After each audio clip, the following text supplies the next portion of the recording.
does have her. She's lived in Illinois all of her life. She is a justice of the 5th District Appellate Court. Prior to being elected to that appellate court, she was a practicing trial lawyer with a nationwide practice and an adjunct professor at Washington University School of Law in St. Louis. As a trial lawyer, she represented sexual assault cases and abuse victims, as well as presiding over sexual assault and abuse cases as a judge.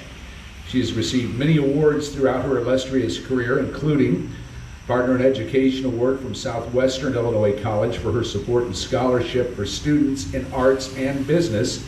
She has one in her mother's name and one in her father's name to help lighten the load for other students. She was chosen one of the top 50 women lawyers in Illinois. She has received the Presidential Who's Who Among Business and Professional Achievers Award and the Board of Governors Appreciation Award.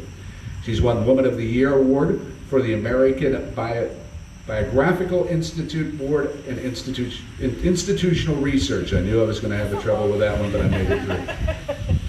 And she is an honorary captain of the Belleville East football team. The Lancers, go Lancers! It is my honor to welcome to the stage Justice Judy Cates.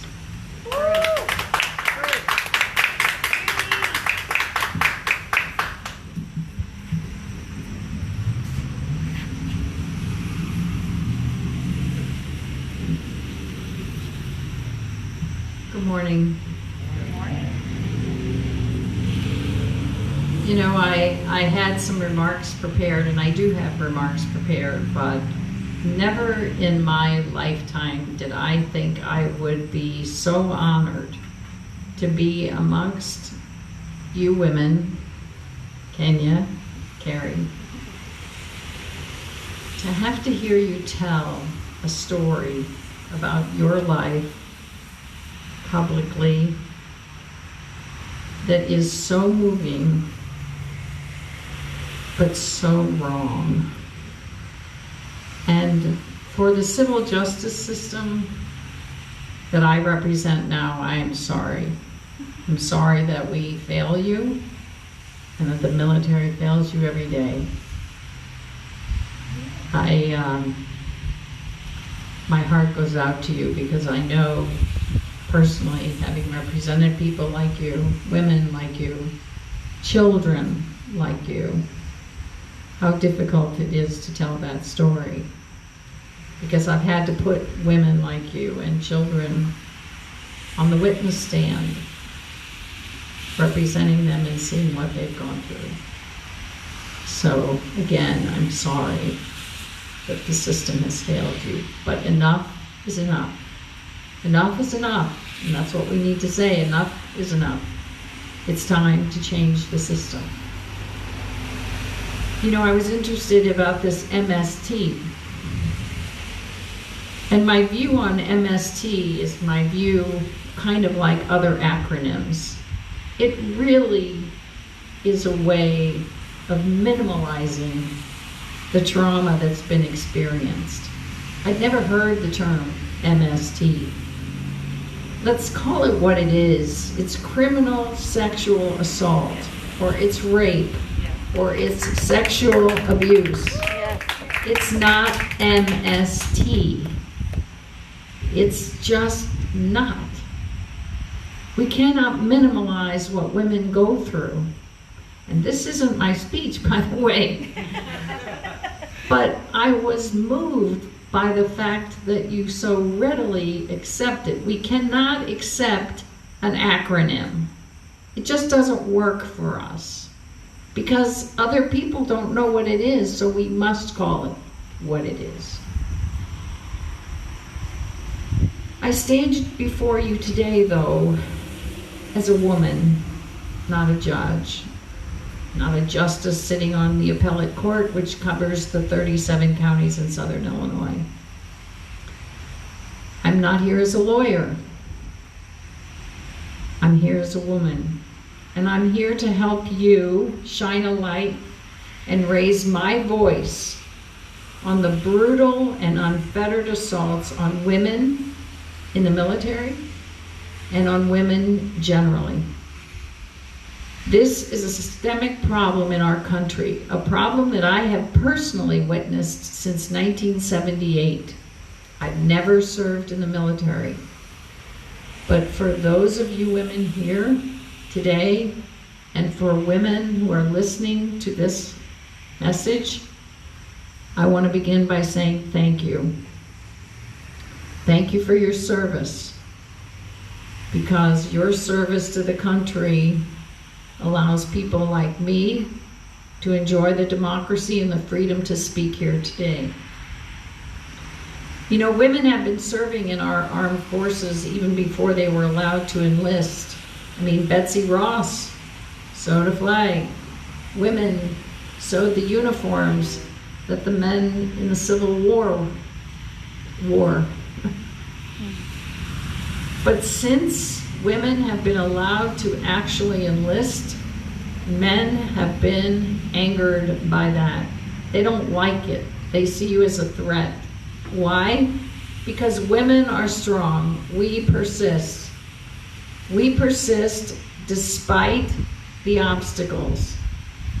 And it is because women are strong that there is this systemic problem throughout our society generally, and especially in the military. I want to remind you how far back the first very public incident went with the Navy's 1991 tailhook incident, which was at the convention in Las Vegas. 100 Navy and Marine Corps aviation officers were sexually assaulted.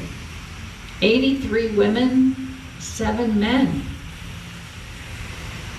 An active Navy lieutenant, aviator, whistleblower, Paula Coughlin, appeared before Congress in 1991 to testify about the sexual abuse and sexual harassment that she had endured at the hands of her comrades during the tailhook incident. Her testimony led to what was supposed to be improved regulations for reporting sexual harassment and assault. The key word here is what was intended to be a new regulation. Out of tailhook, they passed what was supposed to be protections. We know those protections didn't work. We know that sexual harassment statistics in the armed forces are elusive because the Pentagon only tracks reports of sexual assault. They don't consider sexual harassment as an abuse, an MST. The Department of Defense in 2017 reported that the amount of sexual assaults had increased 10%.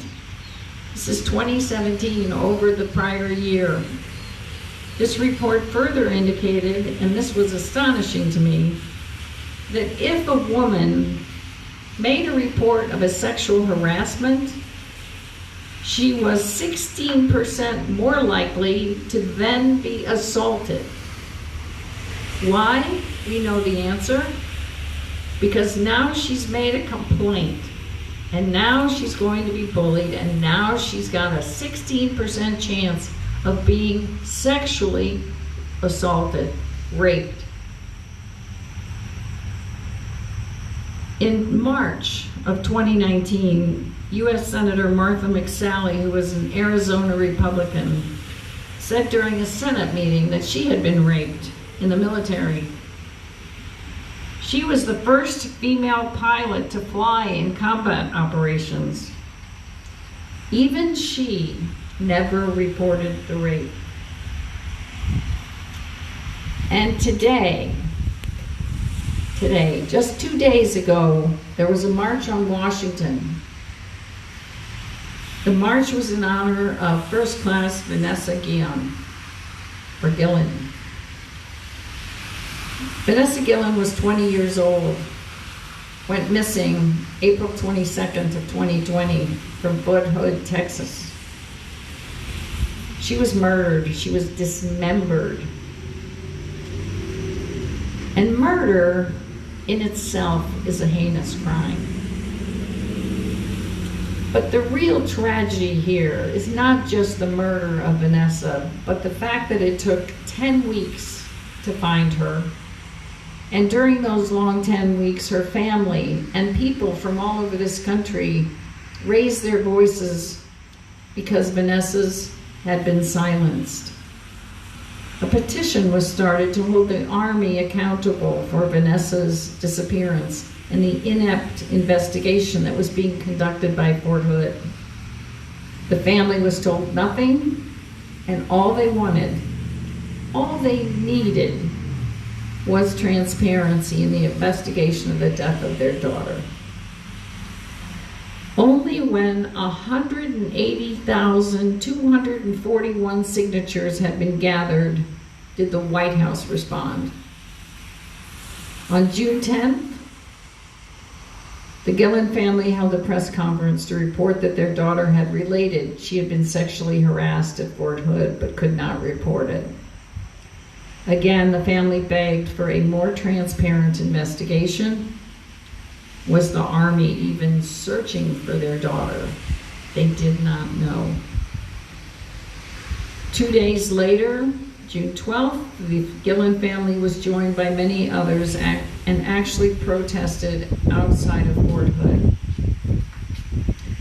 Lupe, Vanessa's sister, took a microphone and screamed for justice, raising her, asking the Army, begging the Army to find her sister.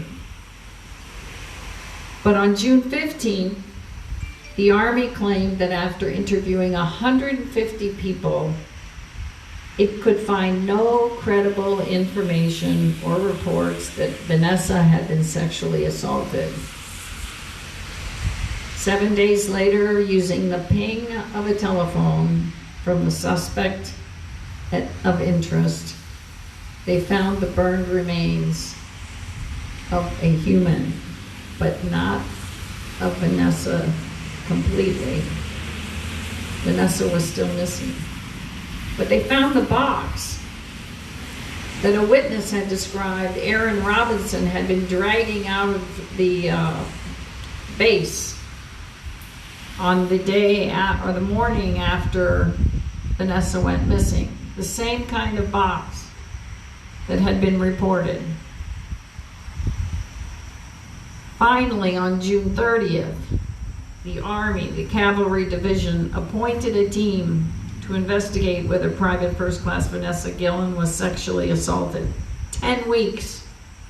10 weeks the family was waiting. And that day, mysteriously, coincidentally, the various dismembered parts of Vanessa were found and she was brought home to her family. Actually, she hadn't been brought home yet because the military continued to need to do an investigation. But now it was clear that Vanessa had been murdered. They knew it. They took a long time because they didn't want to admit it. And 2 days ago, a march on Washington occurred because they want a new bill passed. It's the #1 Vanessa Gillen bill, where survivors of sexual assault and harassment don't have to report to their superiors, but would now report to a third party. But this is not law yet. This is just a proposed bill. And Congress is out of session. So this isn't going to be passed for a while. So we still have work to do. But the problem here is the proof of the ongoing systemic problem of the failure of the military to recognize women as human beings and equals. We cannot be objectified as we have been for so long. It has to stop. Enough is enough. And so I guess I want to end with some personal stories. You know, thank God I grew up in a small town and I didn't have to undergo what you all did. My mother was an art teacher, Gary, and very loving woman. My dad was a small businessman. But I was a prosecutor when I finished law school, and I saw the worst of the worst. I saw children who had been sexually molested by their stepfathers or an uncle. I put those people in jail. And women who came in the 1978 to 80 range, who came in and said they had been raped, were traditionally discarded by men because, you know, they'd been out at a bar and they were asking for it, or it was a husband and, you know, he came home drunk and he was raping her, and the police raised a blind eye. We didn't have the laws or the sexual domestic violence shelters or the advocates in those days, and so women suffered silently. And I tried to be the voice for those women in the courtrooms. And what I learned very quickly as a young lawyer is that when you put a woman on the witness stand who claims that she's been raped or sexually abused in any way, she becomes the victim. She becomes the one who's cross-examined on the witness stand about her activities, her past, what were you doing there, why'd you do it, how'd you do it. And the laws were helpless in those days to do anything about it. It's not just the military system that has to be fixed. It's the social justice system. We do have some laws to protect women now, the rape shield laws, but even those laws may not be good enough. I was elected in 2012, and just before I was elected, I represented a woman who came to me and said she had been sexually assaulted at Aaron Rents. It's a store, big chain store.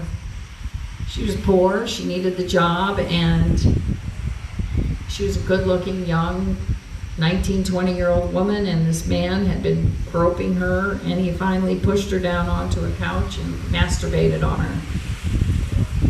And she came to see me because now I had left the prosecutor's office. I had been practicing law 30 years, representing people, and I believed her.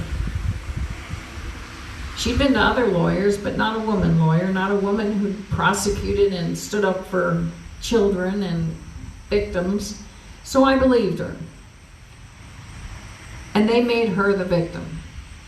It didn't happen, or if it did happen, she didn't report it promptly to her superiors, whatever. We went through deposition after deposition and finally trial. And she was vindicated. We won. But you know what happened?